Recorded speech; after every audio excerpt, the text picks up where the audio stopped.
Hello, everybody. Hello, hello, hello.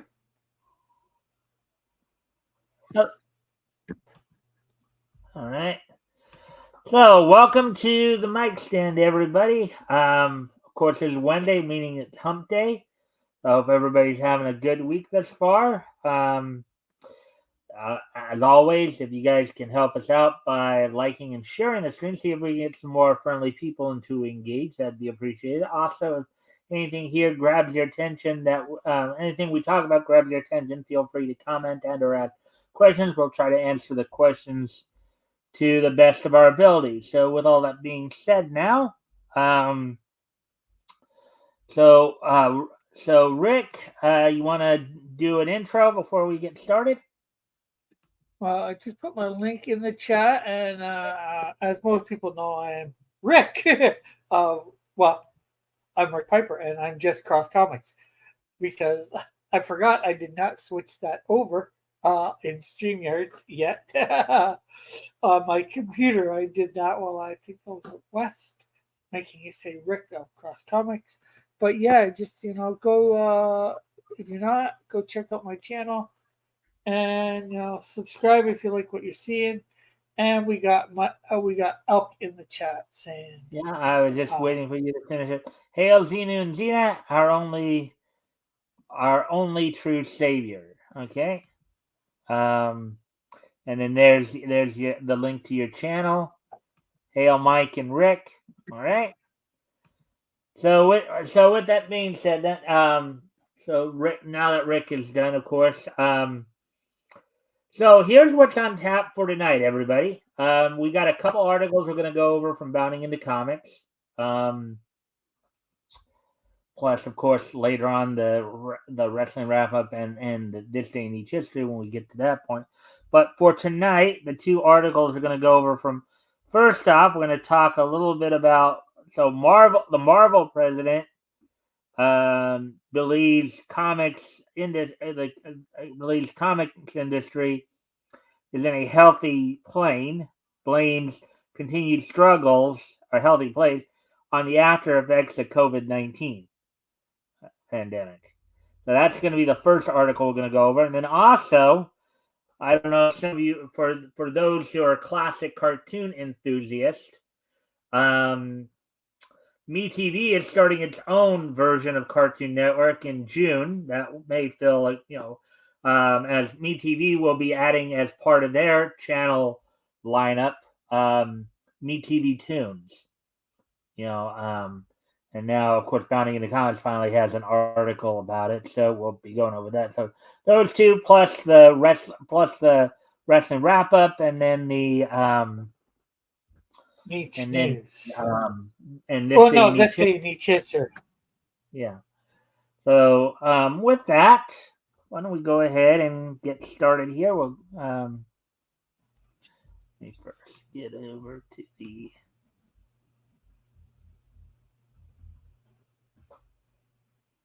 And hello, Elk. I'm not sure whether I said hi. I just said he was here. So Avi Green, right? No, Avi. These are from Bounding into Comics, not Bleeding Fool. So no, we're not going to be going over. Not going to be going over any of Avi's articles tonight. So, some ways, as much as at least usually you have something to say with Avi because he's usually saying something ridiculous. at least of late, because even you noted the other night that he's kind of been going off the rails a bit more of late. He didn't used to do that, but anyways, let's get into the first article here. Marvel president believes comics industry is, quote, in a healthy place, unquote, blames continued struggles on after effects of COVID-19 pandemic. Article by Spencer McCauley published earlier today. So there's Alex says, I enjoy hate reading Avi. Hate reading, is that something like hate watching, I guess? Yeah. Yeah, I've heard that yo, you hate something so bad you still have to watch it just so you can tell everybody how much you hate it. It is kind of ridiculous so to do such a thing, but whatever. Anyways, though, let's get into this article then. All right, so in the opinion of Marvel Entertainment president Dan Buckley, not only does he believe that the currently embattled comic book industry has finally found its way back to quote unquote a healthy place, but those few struggles that it still faces are little more than lingering after effects of the worldwide economic disruption caused by the COVID-19 pandemic. I guess this Uh, guy seems a little delusional. What do you say, Rick? uh, yeah. Well, obviously, yes. COVID. I think it uh, put it more on the fast track than. Uh, well, I haven't read DC and Marvel lately. I don't know what they're doing. Of course, we've heard a bunch of stuff. Yeah, I'm not we've sure what I covered remember. articles on what they've been doing. So, So some of the stuff, obviously, I think they still have some good stuff out there. I'm not sure what it is offhand, because they're producing, 15, 20 books each. I think Marvel's producing more than that.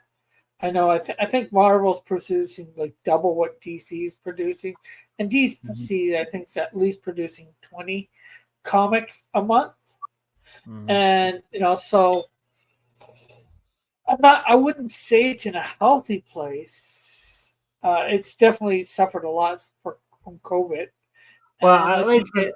at least in the mainstream, from what I understand, I think there was some in the last few months or so. There's been some consolidation, as it were, in terms of the titles.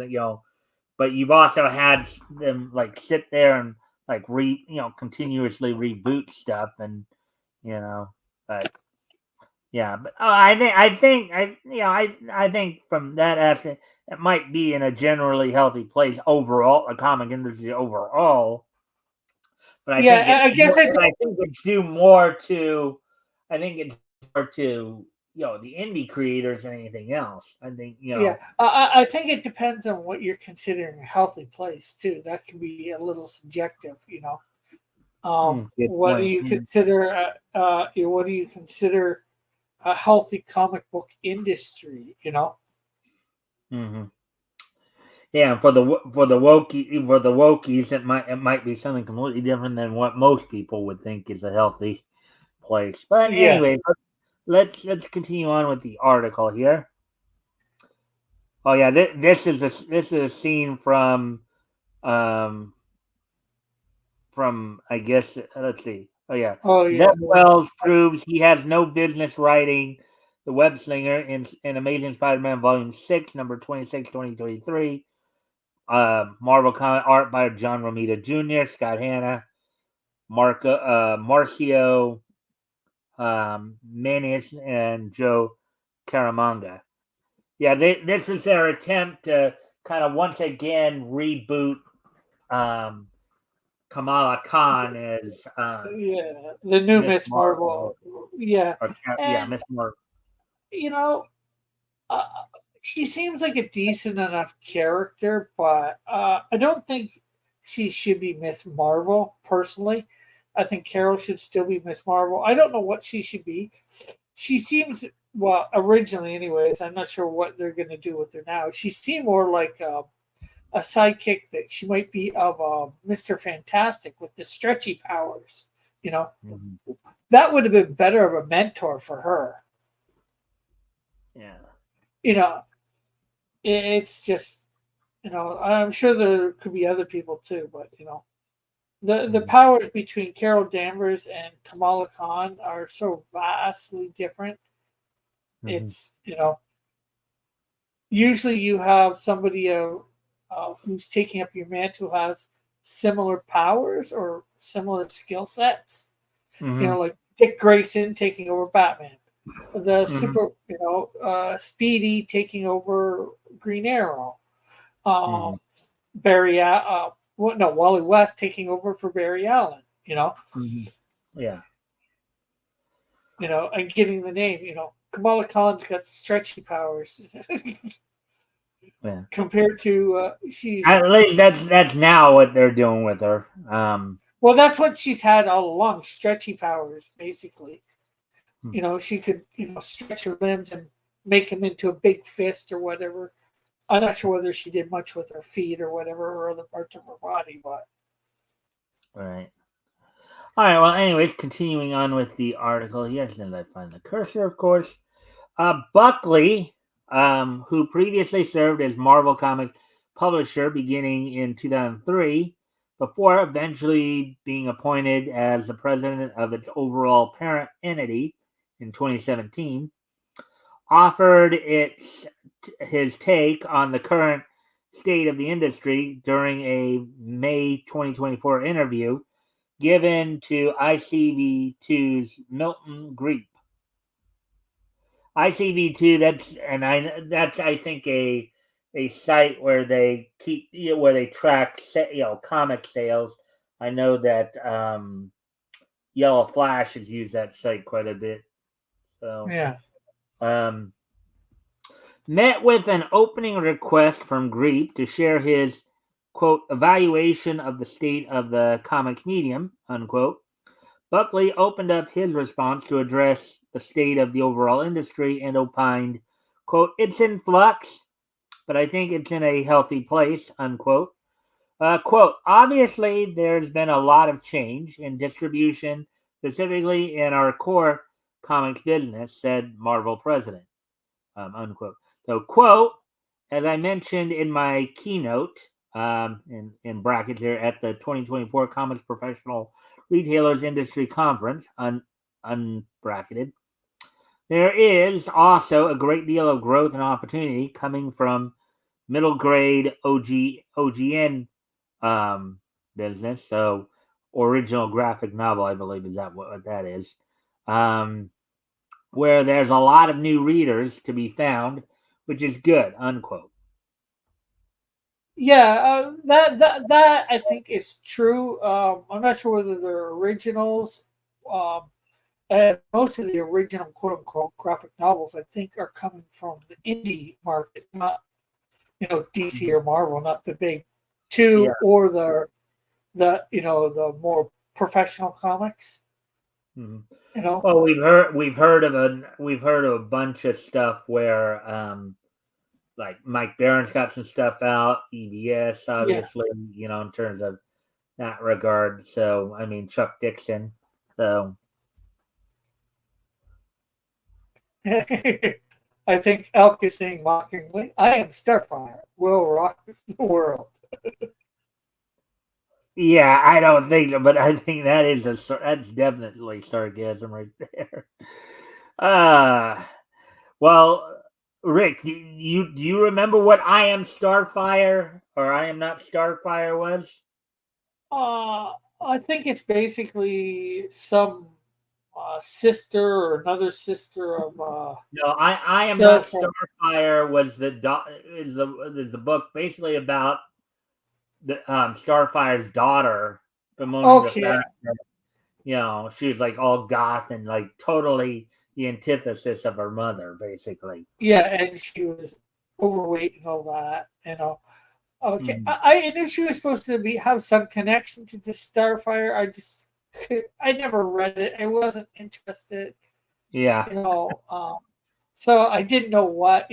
Just I gleaned some information. That's I guess Okay. all I can say. Yeah. Anyways, moving on with the article here. If you asked me 10 years ago what was the thing I was most fearful of, I was most fearful of the fact that the newsstand business collapsed and was no longer had a place for people to try out comics or learn how to read graphic fiction. Unquote. He further informed Greep, um, quote, now we actually have a world of people who really want to read it. It's our job to go them new, find them now and convert them into our business. But I feel very good about that. Unquote. That statement is very contradictory. Can we go back up just for a second? Uh, we actually have people who want to read it. Okay, if you actually had people who want to read it, you wouldn't have to go out and find them. Good point. Good point on that, Rick.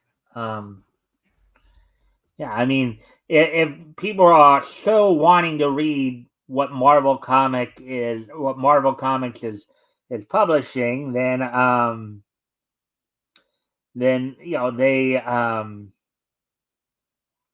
wouldn't You're have to, as you saying, said, they wouldn't have to go out and search for them because they'd be knocking on their door. Say, hey, yeah, give us stuff to read. You know, and yeah, it's a uh, secret. okay, its sequel should be No Fat Super Chicks, and the third star file OGN should be the No Super Fat Chick. Okay. And if what he was saying was true, or the way that he's making it sound, or maybe it's the way I'm interpreting it, they should be doing, better business. They should be making more money than what they were 10 years ago then, you know. Maybe if what he, depending on how you want to interpret, they should be making more money than what they were making in the 90s. They should be doing really good sales, but they're not. The sales are falling off from what I Mhm. know last time I knew. Yeah. Well, yeah, because people are not wanting what they're selling. They're not wanting a lot of like what they're trying to force people down their throats. Yeah. Anyways, let's Yeah. continue on with the article here.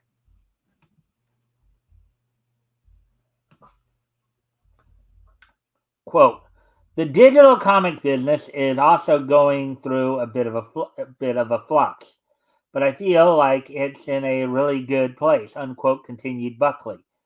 Quote: Business models and vendors are trying to figure out how they fit in this new ecosystem.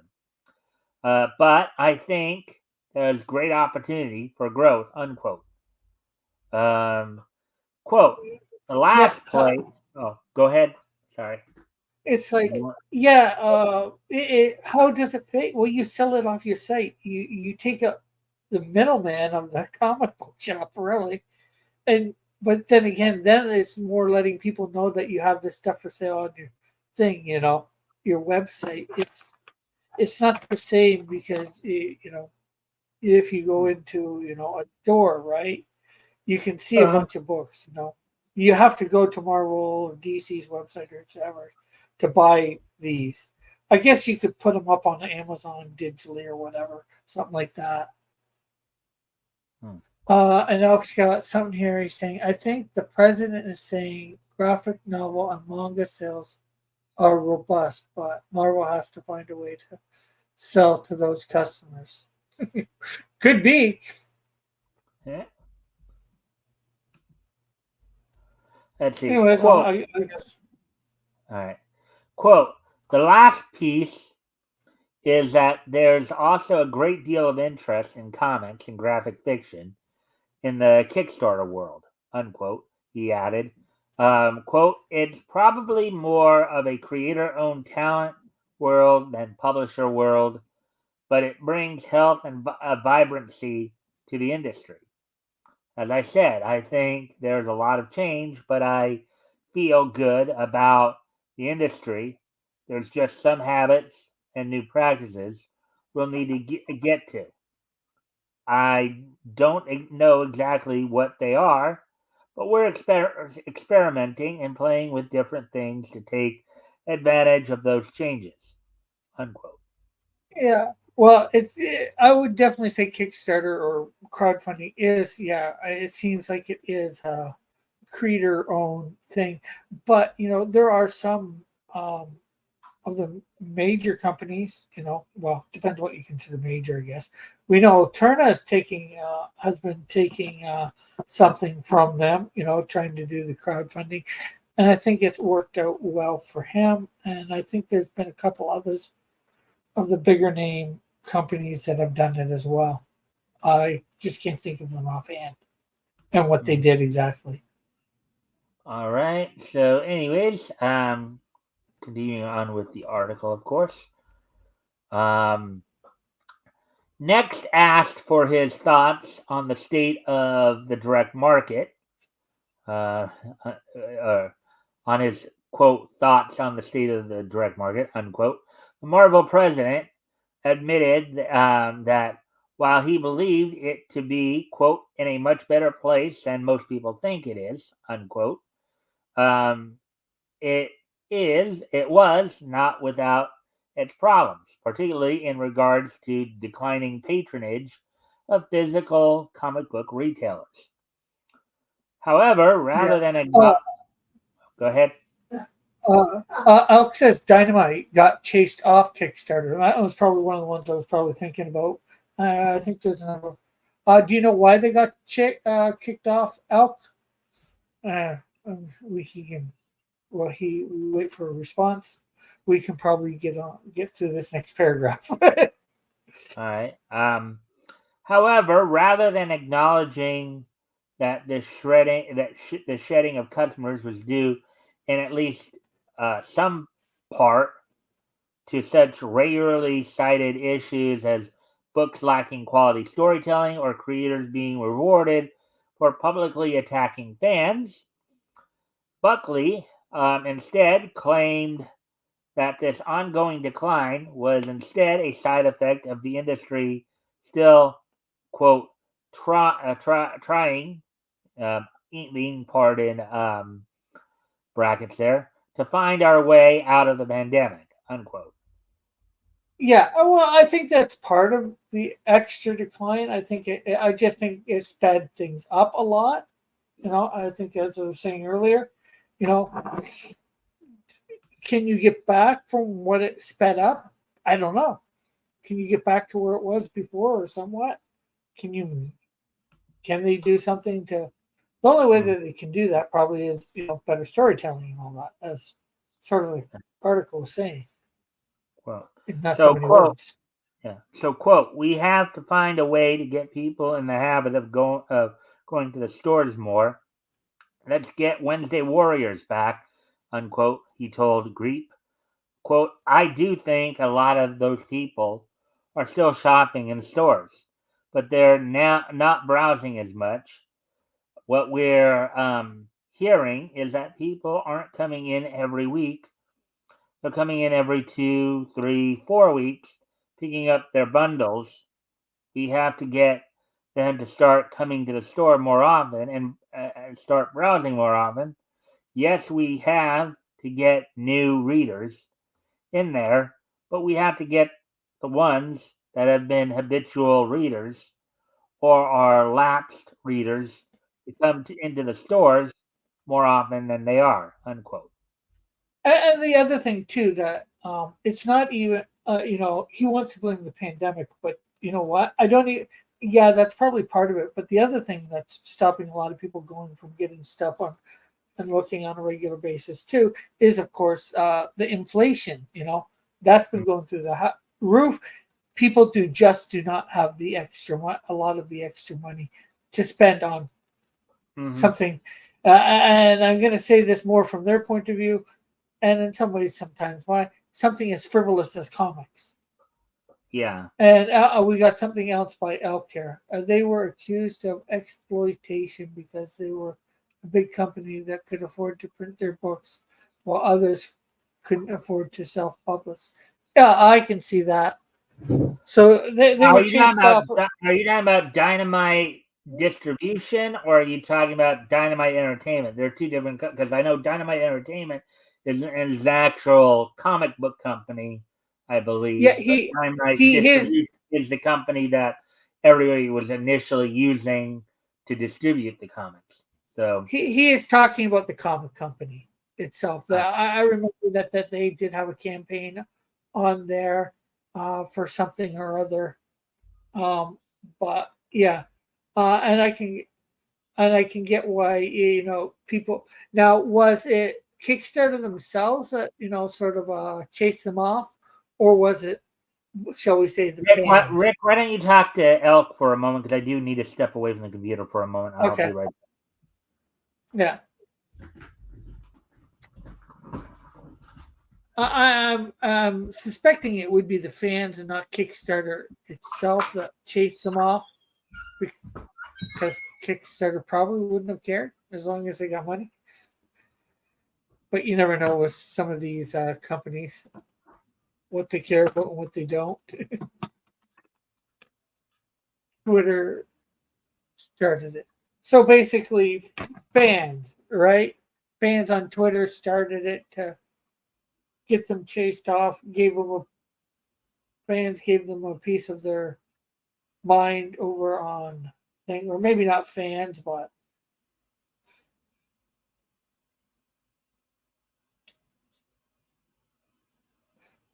uh, but you get what I mean. Possibly fans and possibly other people.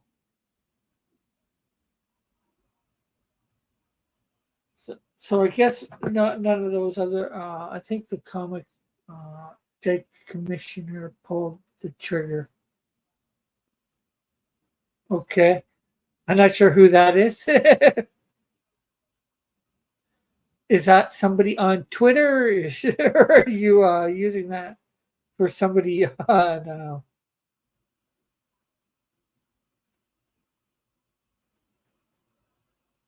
Kickstarter? I doubt you're talking about somebody on Kickstarter with it, but I figured I'd ask the question anyways.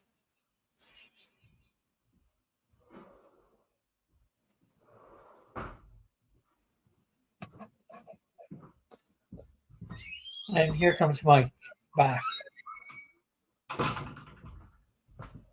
You can hear the door.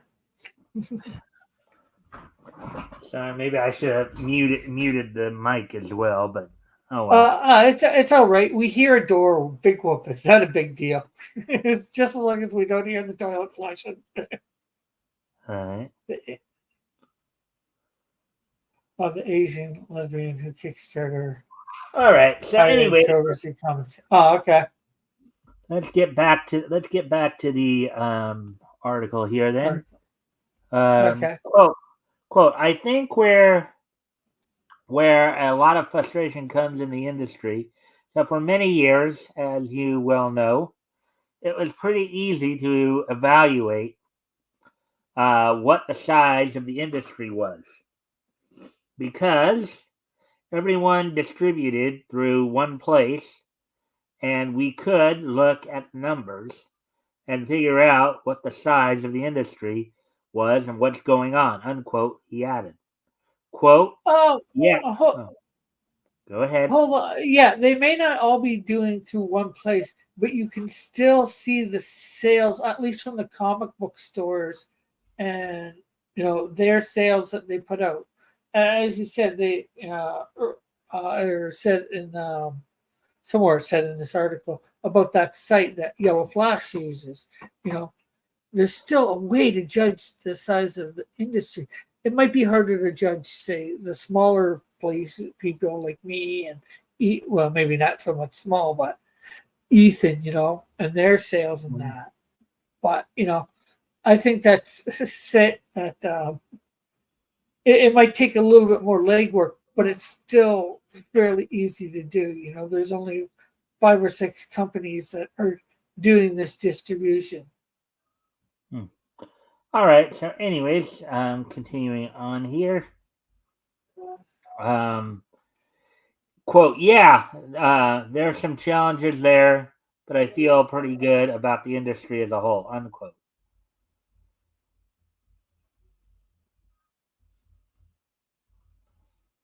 All right. So, likewise, when later pressed as to whether he thought Marvel Comics' recent sales woes had anything to do with their recent attempts at pandering to wider audiences, having alienated their quote, old core audience of teen and young adult males, unquote.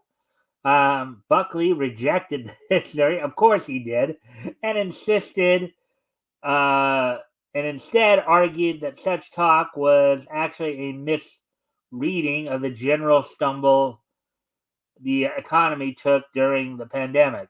Don't think anybody. I don't think a lot of people would agree with you, dude. Well, it depends on who you talk to, but obviously, don't think too many people here would be agreeing with him. Um,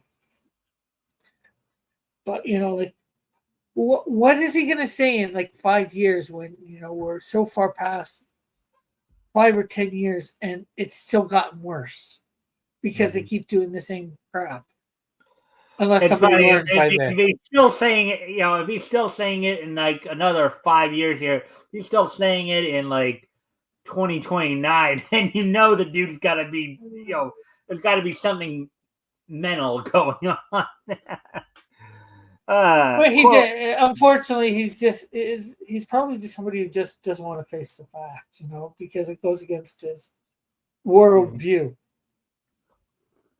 Quote, I don't think the broadening of our audience had anything to do with if there was some degradation in our appeal with teen and young adult males, unquote. He said in turn, quote, if we weren't making the right product to resonate with them out of the core publishing business, that was on our content plan, not on the broadening of our content and demographics. Our sales don't indicate that we have a huge problem. Yeah, I think the guy is seriously delusional. Yeah, your sales are going down. You think it's the quote unquote because of the pandemic, but are the people who were reading the beforehand reading it, like, are these teens and males reading it, or are they Well, if you think just about not it, buying it? okay, well, Rick, the thing was is that those who were, let's just make for the argument's sake that what they're talking about here when they're saying like teen and young adult males here, let's just put it as the 15 to 25-year-old crowd. Okay. Yeah, So 5 years ago, those who were between 15 and 25 would now be between 25 and 35 at this point, too. So, yeah. Well, it depends on when they started reading. That's are they talking about people who are presently that age, people that were that age 5 or 10 years ago? It's well, that's hard to. what you were just saying though is, are they bringing back the readers that were reading before the pandemic? Okay, Yeah, so if you're talking about if the core audience there was, let's say, 15 to 25-year-olds, right, the teens and young yeah, adult males. Okay, 5 years ago, those who were, let's say, that core audience who were 15 to 25 would now be, well, actually, no, it'd be 5 years ago, not 10. So it would be more like they'd be 20 to 30 then, you know, at this yeah, point. So, yeah, I made the mistake saying 25 to 35, but it was actually more like 20 to 30 because it's only 5 years. So, quote, yeah. obviously the pandemic created a bunch of white noise, unquote, he argued. I don't think so, but quote, we Well, have to I continue. could probably agree with that. It did create some white noise, or maybe even a bunch. Depends on what you consider white noise, too, I guess. But anyways, yeah, go on. Quote, we have to continue to do a better job leveraging the demographic tentacles that have been created by the success of our games team and the studios team and Spidey and his amazing friends on Disney Junior, unquote. Yeah, and Strong. that like you take that. I've watched an episode of that. That's for like really small kids, toddlers or whatever, maybe a bit above toddlers, and that could get them in. But even that is, I don't know. I wasn't too impressed with it. Spidey and his amazing friends. Yeah. Well, if you remember from when we were growing up, Rick, there was a similar show that Marvel Yeah, Entertainment did called Yeah, Spider-Man and His Amazing Friends. yeah. I know But it's pretty much the same characters in the same situation, but no, it's not. It's not. oh, it's It's not. not at all. No, Spidey and His Amazing Friends, the one that's right out nowadays. It's about Spider-Man, Peter Parker, Gwen Stacy, and Miles Morales, and they do Okay, them in a chibi style. okay, so it's not about Spider-Man, Firestar, and Iceman. Okay, I thought it was No, about them. yeah, I guess what? When I first heard about it, oh, I thought, cool, yeah. But then I went and watched an episode or two. Huh. All right. Well, anyways, drawing his thoughts on the matter to a close, Buckley ultimately affirmed, "quote We continue to say how do we take advantage of this reach to help feed the comic book business and grow and sustain that readership base. No, I don't buy that our broadening caused a decrease in readership. Well, it did though. It obviously it did because you chased away your core base to try to pander to people. Yeah, Quote, but he doesn't want quote, to admit that. yeah, he doesn't. Like a lot of people at Marvel, they don't want to admit that. Quote, you can find a specific book to say maybe they don't, maybe that story didn't resonate, unquote, he concluded.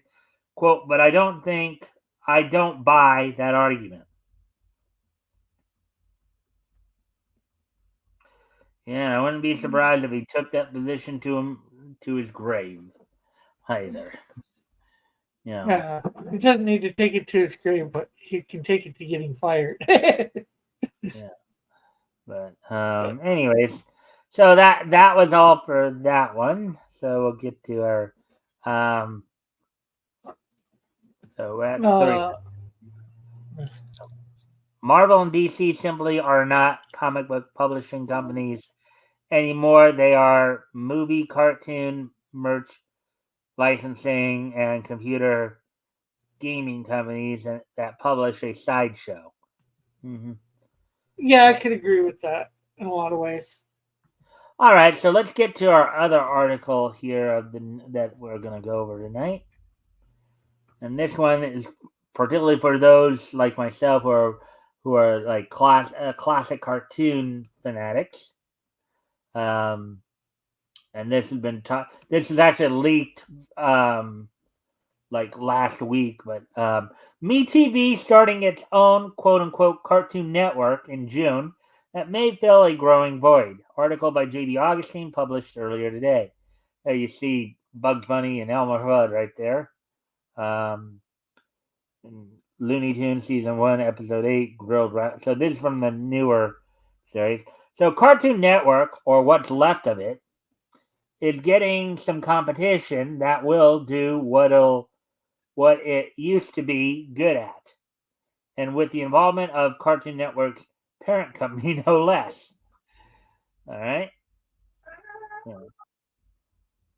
Chicago-based Weagle Broadcasting is launching a spin-off of their popular network MeTV based around cartoon reruns in tandem with Warner Brother Discovery.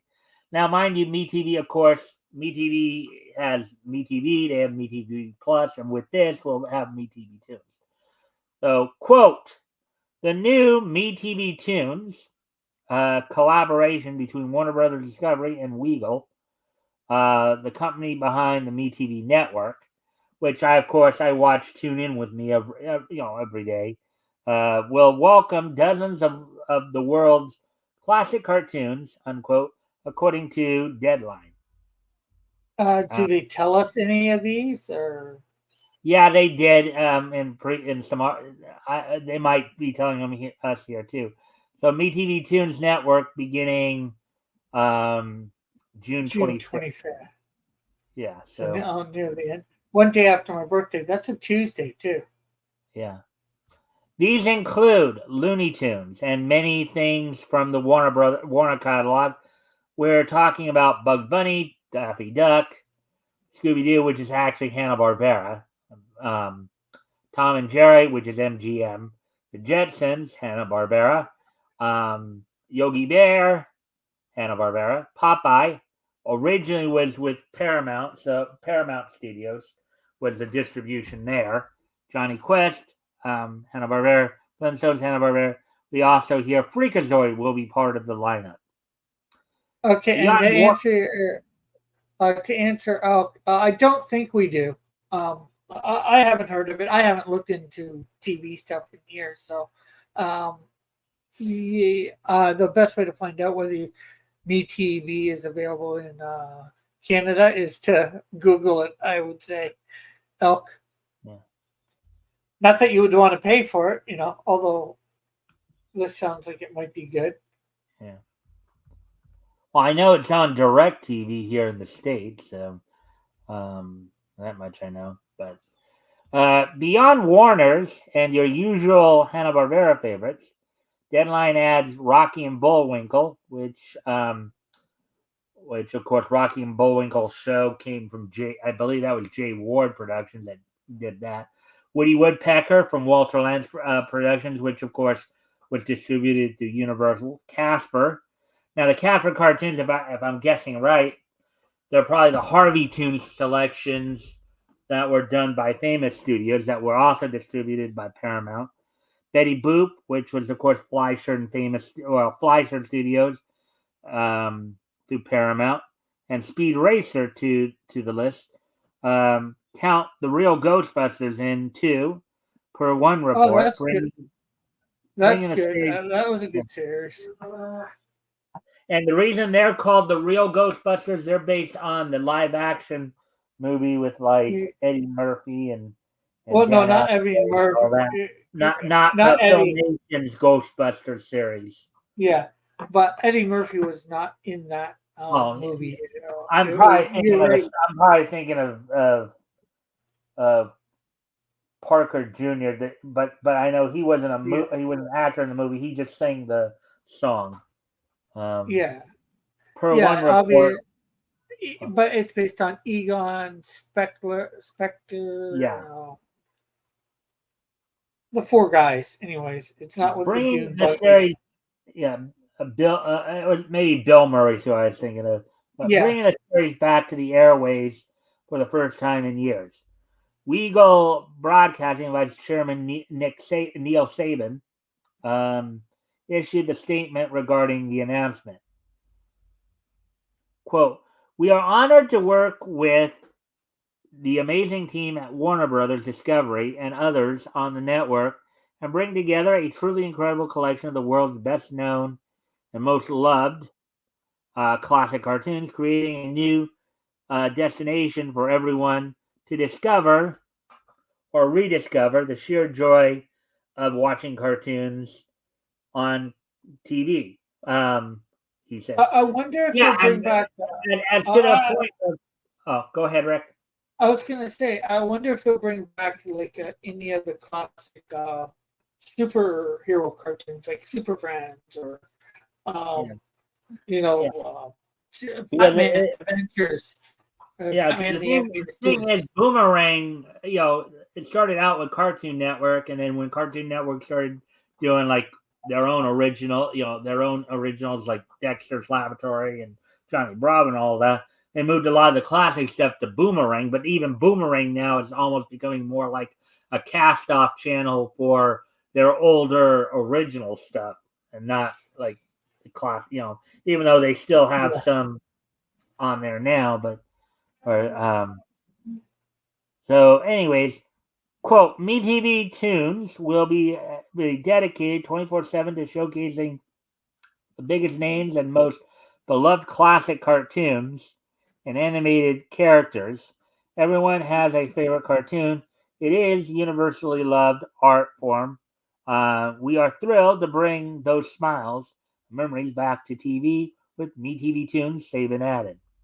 And I doubt these one would be on there, but I'd love to see He-Man or Transformers, G.I. Joe on there. Those are beloved and all that, classic cartoons. Well, maybe not as classic as Sid Casper or Woody Woodpecker, or Looney Tunes stuff. Yeah. Based on an interview Saban had with Antenna Man on YouTube, And I think I did see that on YouTube. On YouTube, MeTV Tunes will also bring the obscure animated adaptations of The Mask and The Mask, which is the Jim Carrey one, I believe, Police Yes. Academy, and Beetlejuice, just in time for the sequel back to terrestrial television. Weagle has been in the business of classic TV and movies for a long time, and their reach is broad. Other than MeTV, home of Svengoolie, they own Heroes and Icons, Start TV, Catchy Comedy, Movies, Story Television, and Dabble. They have That Dabble. what was that? I wasn't sure whether that was Dabble or Dabby, but yeah, it's an L, not an I. Yeah. Um, they have been slowly creeping into the tune market as well in the last few years. In 2021, they added a morning block Tune In With Me, hosted by Bill Leff and his puppet sidekick Toonie the Tuna, to the daily MeTV lineup, which as I said, I watch. It's actually a pretty good show for the most part. It kind of takes you back to the older cartoon showcase show, the shows like Captain Kangaroo and Bozo the Clown. It's kind of funny because Yeah. Bozo initially was based out of Chicago as well, and that's where Weagle is based is out of Chicago. Alex says he Me, wants to see heavy metal. I what guess was the that? cartoon, but that's a movie. Alex saying he wants to see heavy metal, but that's a movie, and I'm sure they'll might put cartoon movies on there, but Mm-hmm. that's not a TV cartoon series, if I'm right. Yeah. Let's see. MeTV Tunes launches June 25th and will be available on cable and satellite providers, Wow Cable, DirecTV, and Sling. So, um, all right, I think I got direct. So I hope though, but Wow Cable, DirecTV, and Sling will probably carry it, which I hope they do. I have DirecTV. It'll likewise be available on broadcast TV via antenna and subscriber-based streaming services, apps that carry MeTV more than likely, such as Philo and Friendly. And there's Toonie the Tuna, the talking tuna right there in 2021. So you who rely on the free and ad-based services from Pluto to Tubi to Ruko might be out of luck, but wait and see or check your local listings. All right. So yeah, but some of this I already knew, some of this I'd already read a bit. So there we go. So there we go with that. So let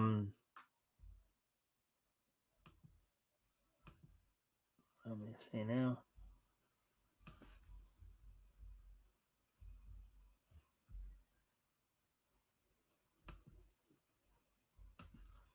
All right. So okay, so with that, we're done with the news articles portion of the show. So now with it being Wednesday, let's get into the wrestling wrap up bit here. Let's see, was there anything major?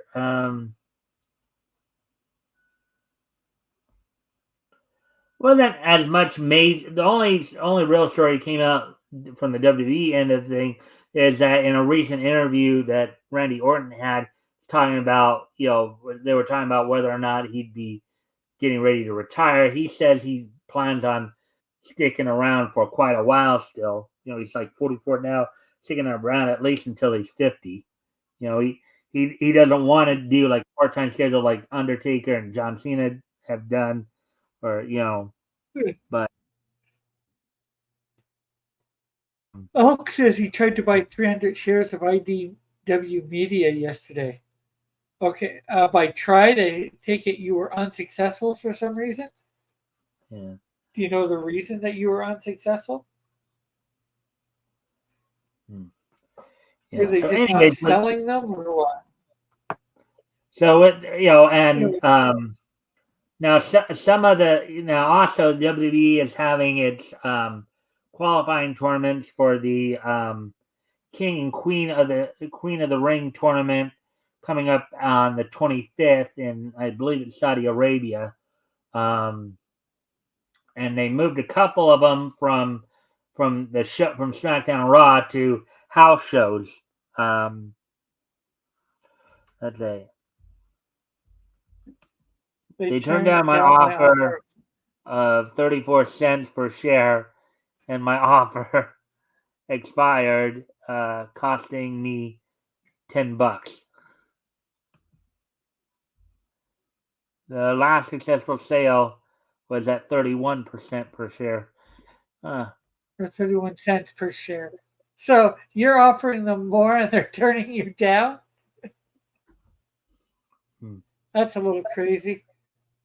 Maybe it wasn't enough shares. Maybe you weren't trying to buy enough shares. Yeah. So, anyways, now moving on to AEW news here. The only offer I got was for 41 cents per share. Oh, okay. All right. So, anyways, so in AEW news, as they continue to prepare for their Double or Nothing pay-per-view coming up on the 26th,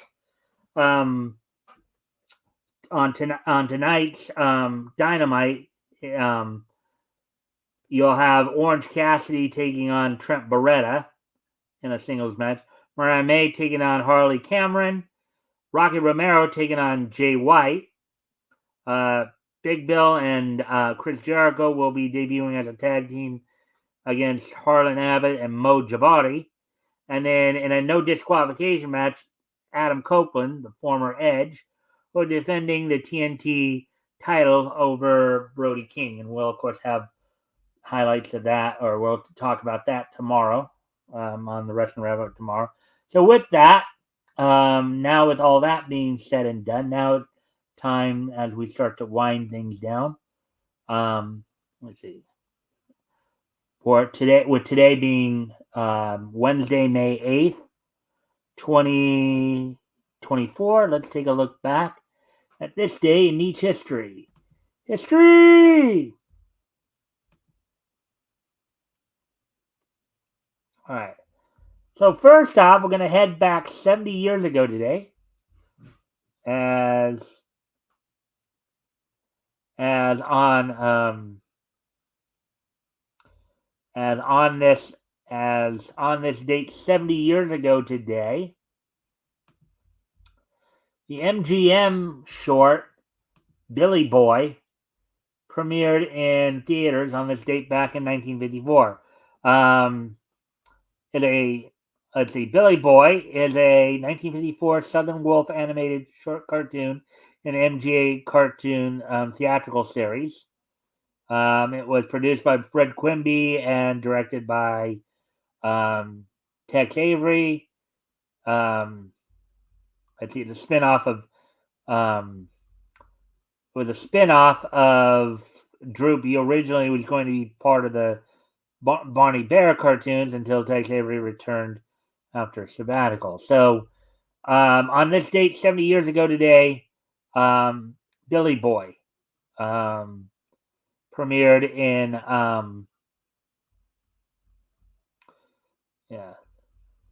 premiered on this date back in 1954.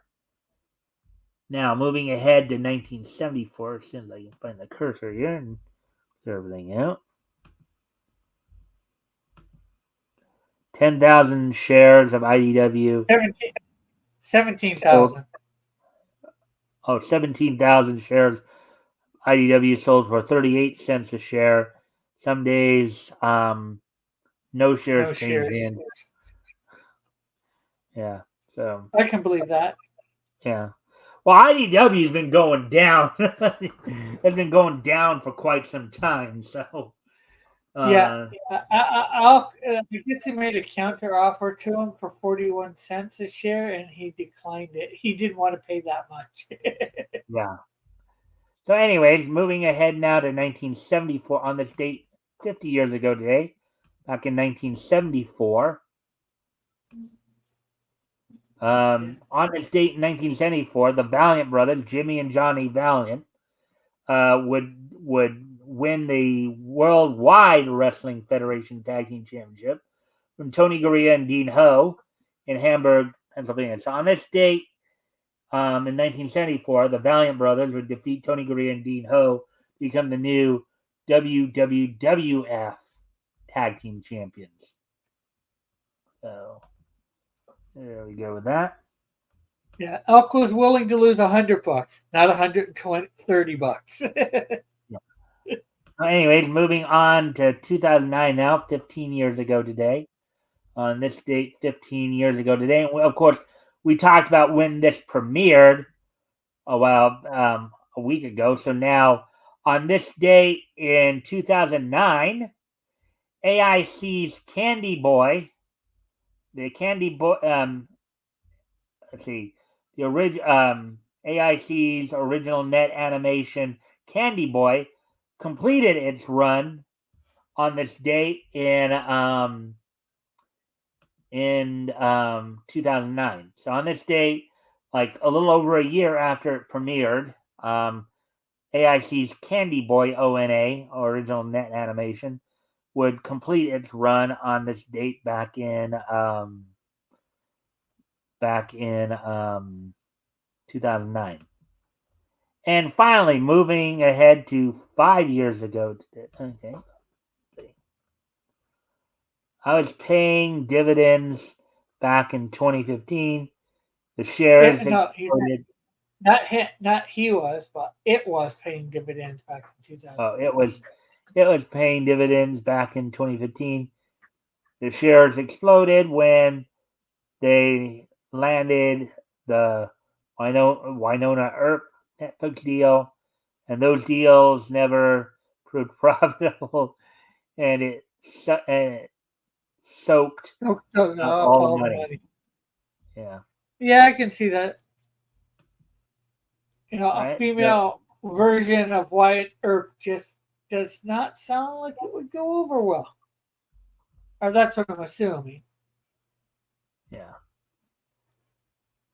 All right. And on this date, 5 years ago today, back in 2019, the 270th issue of B&B Friends Jumbo Comics Double Digest from Archie Comics. Of course, this was comic Betty and feature. Veronica. Yeah, Betty and Veronica. So went on sale on this date back in 2019. So for $6.99 was 192 pages. So on this date, Okay. The only thing I don't get about this 190 issue 270. I don't think that there's ever been many B&V, or if you want to put it full out, Betty and Veronica. There's been Betty and Veronica comics, but not Betty and Veronica Friends. So I don't know how they do numbers on this, but that does not seem legitimate. oh, isn't that what I was trying for? Yeah, series info. That's what I was going. Well, it basically it started out as basically it's known collectively as Betty and Veronica Digest Magazine. Okay, it started Oh, out as okay. Betty and Veronica Annual Digest Magazine. Um, let's see. Then became Betty and Veronica Comics Digest Magazine. Then simply became Betty and Veronica Digest Magazine. Then became Betty and with the punctuation and Betty Ann spelled out Veronica Digest Magazine. Um,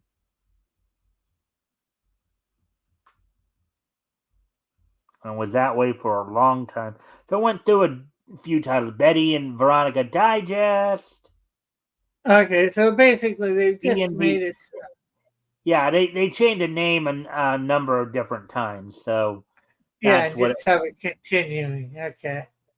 Yeah, but it ran for up until issue 286. I think it started, and it was so that was basically went there. So with that, I thank everybody for being here tonight. So before we, of course, wrap things up, Rick, did you want to do an outro? Just if anybody's here for the first time and wants to check out my channel here on YouTube, up near the beginning of the chat, there is my link, which you probably, hopefully, if you've gotten this far, you would have seen already. Yeah, I will highlight that for a moment just to remind people. There it is. If you guys want to go check that out.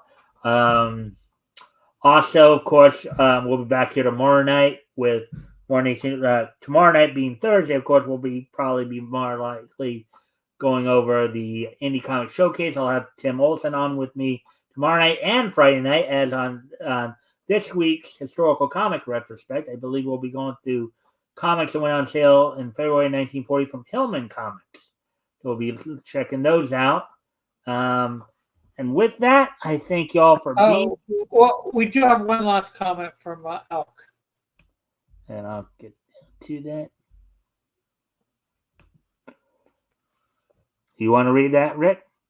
Okay. IDW pays to produce their Winona Earp and Lock and Key shows, costing millions. Only then can they sell them to Netflix. The cost drove the company millions in debt. Well, that's stupid. Yeah, but with that, I think on IDW's part, of course. Yeah. On that, I thank everybody for being here. We'll be back tomorrow night, and with that, we'll see you tomorrow. Bye.